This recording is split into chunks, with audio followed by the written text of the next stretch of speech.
جب میدان میں گھوڑے کو ایڑی لگا کے آتے ہیں اور اس طرح کاٹتے ہیں یزیدیوں کی کمر کو، گلوں کو، کہ عمر بن سعد کہتا ہے اکیلے اکیلے نہ جاؤ، یہ کوئی معمولی ہے، یہ علی حیدر کا لال ہے، اکیلے اکیلے جاؤ گے تو لشکر کاٹ دے گا، یک بارگی حملہ کرو، یک بارگی، پھر ہو سکتا ہے حسین تمہارے قابو آئے۔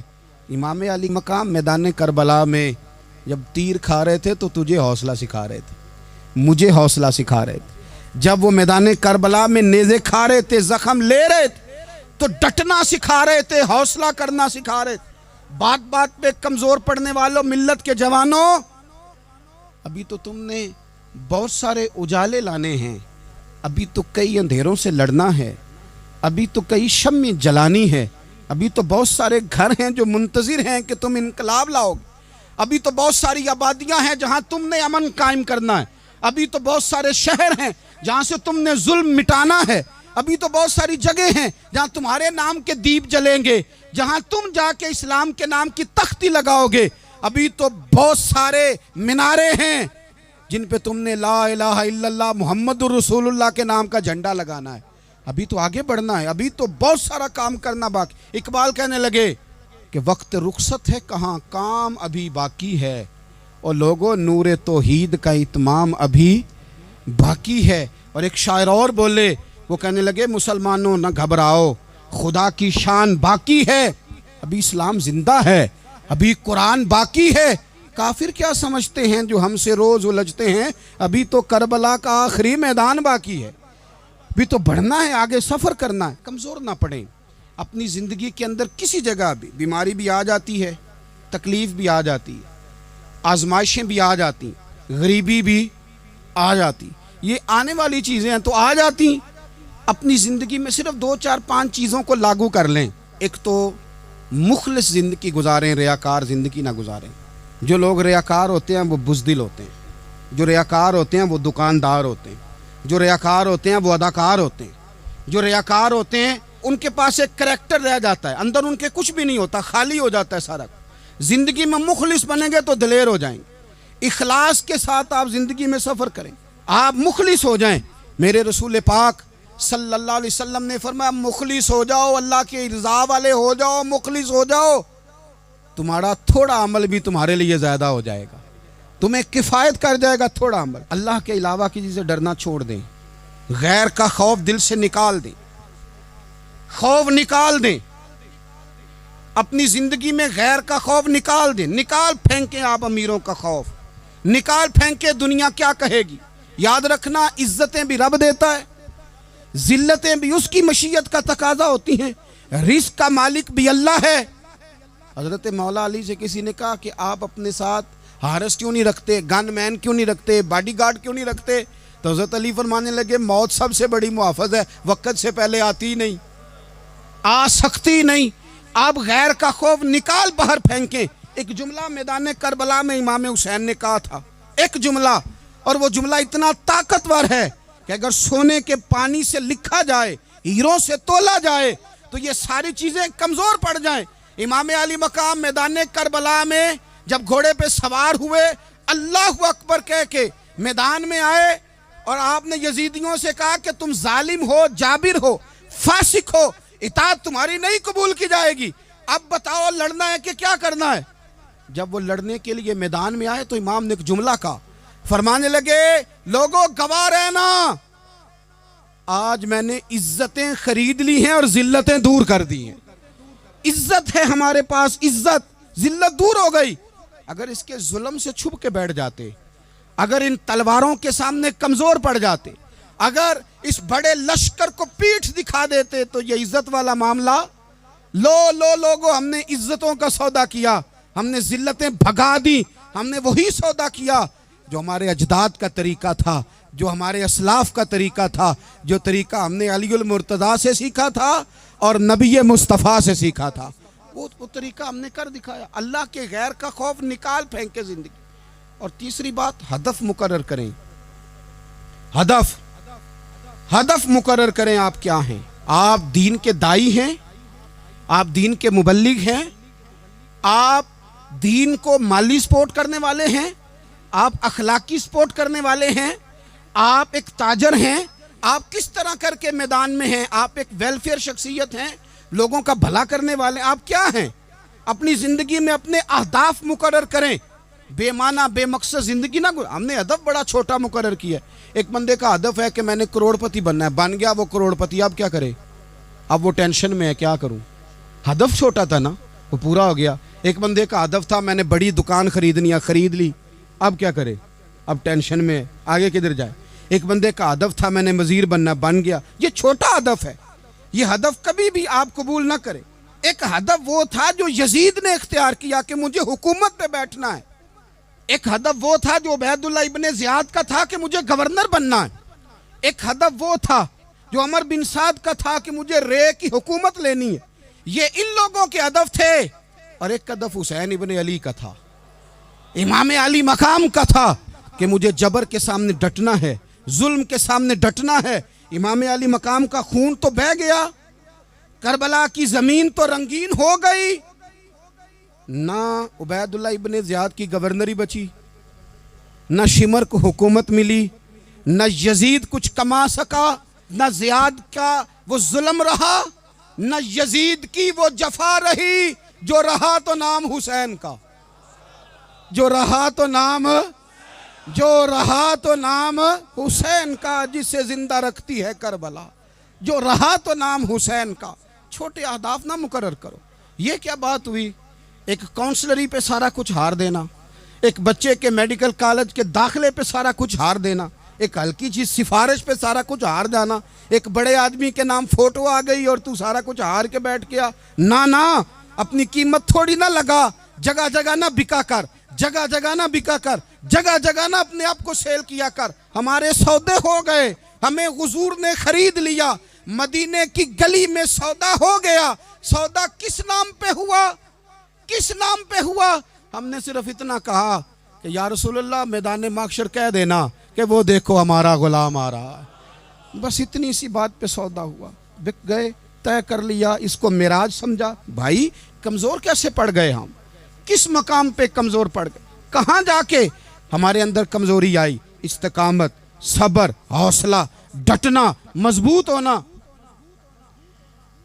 ہم نا سوشل میڈیا دیکھ کے رائے قائم کرتے ہیں، آج کل یہ ہو رہا ہے تو لہذا اب بھی یہ کر دیں، کل وہ ہو رہا ہے تو لہذا اب بھی وہ کر دیں۔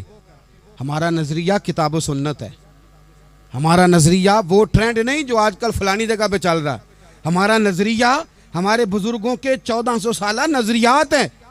آپ 4 5 6 خبریں دیکھ کے نظریہ نہ بنایا کریں، نظریہ اللہ کی کتاب دیکھ کے بنائیں، رسول اللہ کا فرمان دیکھ کے بنائیں۔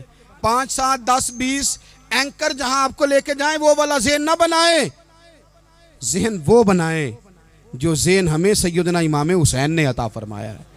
اپنی زندگی میں ایک تو اخلاص لائیں، اللہ کے غیر کا خوف نکالیں، ہدف مقرر کریں، اور مزاج جد و جہد والا بنائیں، جد و جہد والا۔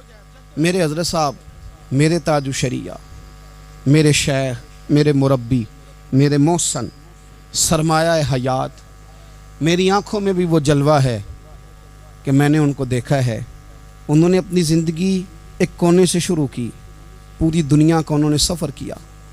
انہیں پتہ تھا کہ بریلی شریف میں لاکھوں لوگ آتے ہیں، یہاں عرس ہوتے ہیں، لیکن ان کی ایک وصیت ہے، وہ بہت ساری جگہ آڈیو ریکارڈنگ بھی اس کی موجود ہے۔ حضرت نے فرمایا تھا میں زندگی میں رسول اللہ کے دین کے لیے نکلا ہوا ہوں، میں جگہ جگہ سفر کرتا رہتا ہوں، میری وصیت ہے اس رستے میں اگر کہیں میرا آخری وقت آئے تو مجھے بریلی شریف نہ لے کے جانا، اسی راہ میں مجھے دفن کر دینا، اسی راہ میں اسی جگہ دفن کر دینا، میں چاہتا ہوں اسی راہ پہ دفن ہو جاؤں، اسی جگہ۔ عدم سے لائی ہے ہستی میں آرزو رسول، دیکھو ہمیں کہاں کہاں لیے پھرتی ہے جستجو رسول، کہاں کہاں لیے پھرتی ہے جستجو رسول، اور میں اپنی حیاتی تو قربان تھی وہاں۔ دیکھو محمد پکیندے گزر گئی، احد نال احمد صدیندے گزر گئی۔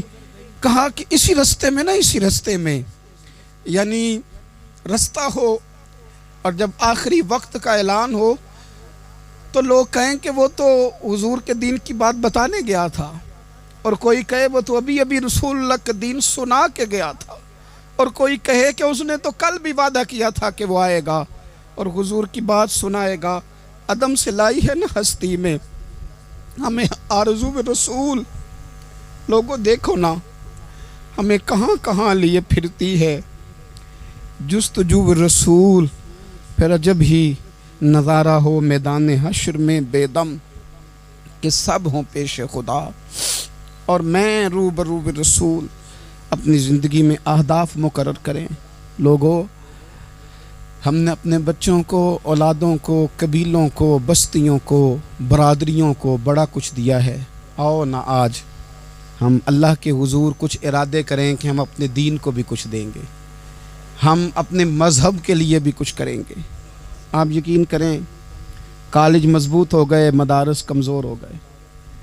آپ یقین کریں کھیل کے اڈے آباد ہو گئے۔ خدا را اپنے دین کے لیے بھی سوچنا سیکھیں، اپنی اسلامی اقدار کے لیے بھی سوچنا سیکھیں، دین کی سربلندی کے لیے بھی سوچنا سیکھیں۔ میری زندگی کا مقصد تیرے دین کی سرفرازی، میں اسی لیے مسلمان، میں اسی لیے نمازی۔ حضرت عمر فاروق رضی اللہ تعالیٰ عنہ نا ہاتھ کے اندر تلوار لے کے دین کی پہرے داری کو نکلتے تھے۔ امام حسین نے تلوار لی، میدان میں دین کی پہرے داری کو نکلے، دین کی اقدار بچائی ہیں امام حسین۔ کسی شاعر نے کہا تھا دین نبی دا وانگ یتیماں رووے تے کرلاوے، آکھے او لوکو میں کتھوں لباں عمر بہادر جیڑا مینوں سینے لاوے۔ امام حسین نے اقدار بچائے دین کے۔ فرمایا فاسق، فاجر، ظالم، شرابی یہ مسلمانوں کے حکمران ہو سکتے؟ تو جو اقدار امام علی مقام بچانے نکلے ساری اولاد سمیت، ان کو بچانے کے لیے میں اور آپ کیا اقدامات کر رہے ہیں؟ ہم کیا کر رہے ہیں؟ ہمارے ملک کے اندر آہستہ آہستہ آپ غور کر لیں زنا بالجبر کہاں چلا گیا۔ معاذ اللہ عام زنا کے حالات کتنے خوفناک ہیں، زیادتیوں کی شرح کتنی بڑھ گئی ہے۔ آپ دیکھیں روز وہ خبریں، وہ چیزیں سنی نہیں جاتی۔ معصوم بچیاں، جنسی درندگی کے جو حوال ہیں، ابھی بھی لوگوں کو انتظار ہے کہ انہوں نے حسینی کب بننا ہے، فکر حسینی کے پاسبان بنے۔ یہی تو وقت ہے جب امام علی مقام آپ کو پکار رہے ہیں۔ اپنے اپنے چکر میں الجھ کر اقبال کہتے ہیں ہر کوئی مست مئے ذوق تن آسانی ہے، حیدری فقر نے دولت عثمانی ہے، تم کو اسلاف سے کیا نسبت روحانی ہے، وہ معزز تھے زمانے میں مسلمان ہو کر، اور ہم خار ہوئے تار کے قرآن ہو کر۔ اٹھنے کا وقت ہے، ارادے کرنے کا وقت ہے۔ اسلامی اقدار اپنے گھروں میں، اپنی جمعیت میں، اپنے قبیلے میں اس کے نفاذ کا وقت ہے۔ جد و جہد کریں، آگے بڑھیں، ہمت کریں۔ جس کی کوئی نماز آج کی رہ گئی ہے وہ ساری نمازیں پوری کر کے، جو قضا ہیں وہ ادا کر کے سوئے۔